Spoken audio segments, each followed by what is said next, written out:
should take my sunglasses off, huh? So we're at Total Archery Challenge in Park City. We popped by the Peax booth, and I got Bryce Bishop here, who's the owner and inventor, right? Yeah.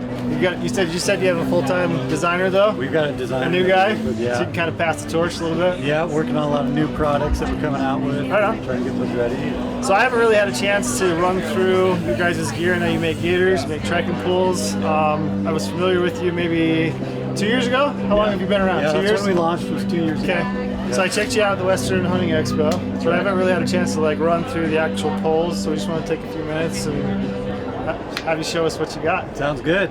So we'll start with this pole that I've got here. This is our original Sissy Sticks trekking pole. We call this the Backcountry Pro model, and it's 7.5 ounces per pole. Okay. It's a hybrid construction. It's got carbon fiber upper and middle sections and aerospace grade aluminum bottom. Okay. So what we were really focused on with these poles were kind of the ultra lightweight, but still kind of the durability for backcountry hunters. Okay. Yep. So carbon fiber uppers, 2 sections, and then a lower aluminum, right? Yep, correct. So, and then the pole model that you've got is our Elite model. And really the only difference between those two models is that we added a choke up grip at the top.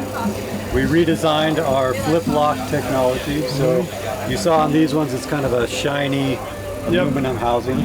These ones have been redesigned with a matte black finish. Okay. Right?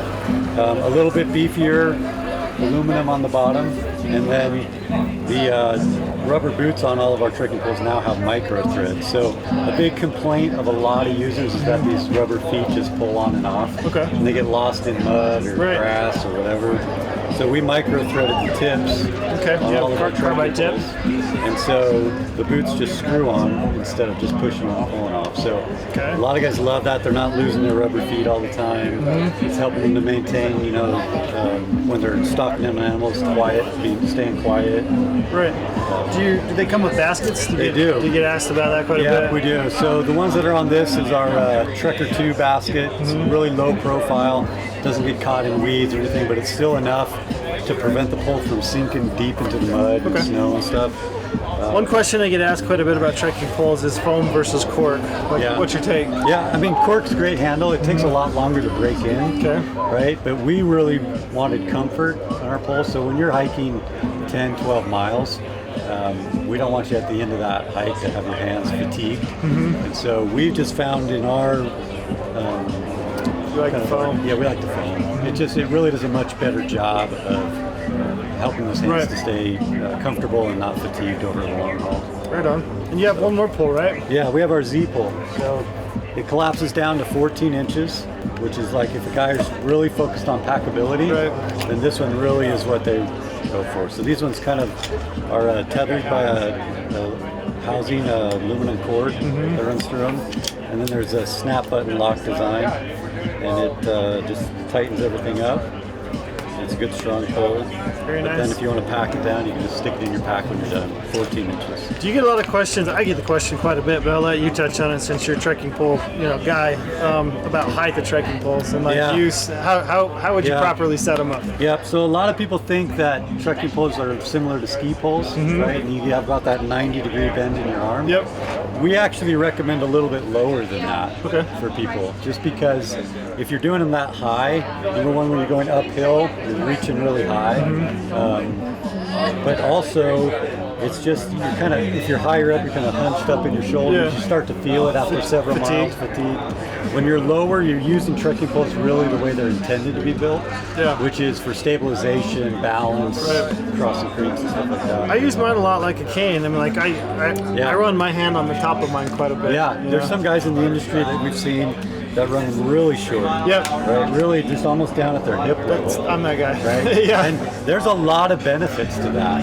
Rather than having them up high. So we recommend just a little bit shorter, right above kind of the hip line. It's about the right height to have your trekking poles. And our trekking poles, we really focused on the ergonomics of the handle on the top. It fits really nicely in the palm of your hand. When you're going downhill, you can just stick it out in front of you and catch yourself when you're going down. So, but our focus was really to help the longevity of the backcountry hunter. We found in our research through medical papers that there's about a 30 to 40% reduction on the impact of the joints going downhill.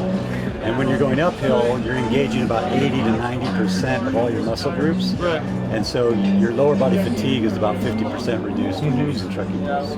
Yeah, I would say trekking poles really kind of came on with backcountry hunters. Maybe, I'm trying to remember when I bought my first pair. It's probably been maybe 8 or 10 years ago. Yeah. And I noticed right away, like right out the gate. Yeah, it's one of those game changer products. Right? Yeah. You just, if you didn't use them and then you use them, you're like, why wasn't I always doing this, right? And you're probably like me. The older I get, I feel like my balance isn't what it was. I don't know if you're that. Yeah, you're probably sure. not that way. I'm that No, way. I am definitely that way. I've noticed that like my balance is just not what it was, when I was a younger man. And so having that third point of contact was a huge benefit for me. I follow us that I do. Yeah, and like I said, when you're stalking in on an animal, the trekking pole actually helps you be a lot quieter, right? I agree. That third point of contact, you step down a lot quieter. Yeah, leaning over. Yeah. I agree. Well, cool. Do you have a favorite pair of poles? Like, what's your go-to? Yeah, I mean, my go-to are the Elites, Okay. right? They're super strong, really durable. They've got all of our newest features on them, and I just think they're the best pole in our Right on. lineup. Very good.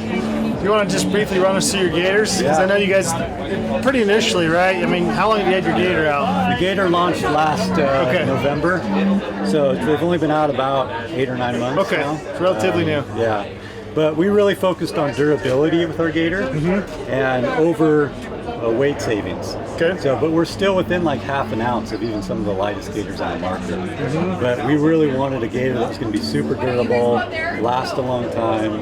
So on the bottom structure of the gaiter, it's 1000D quarter on the exterior, reinforced with 300D on the interior.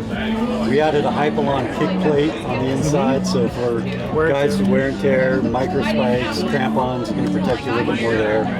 The upper's a 3-layer, waterproof, breathable nylon material. The boot straps are Kevlar reinforced. You can see the Kevlar threading through there. And then what we really like is our X-Lite buckle system. So it's a cam lock and a gatekeeper, right? So you can adjust it however you want, lock it down, and then you can use the gatekeeper from that point. So you never have to really worry about adjusting this all the time, right? You just flip the gatekeeper in, lock it in place, it's good to go. So they've been great gaiters. All the stitching is a Dyneema thread. It's called Extreme Tech. Okay. So Dyneema's super strong, 12 times stronger than steel. But yeah, been bomber gator so far. Really focused on durability.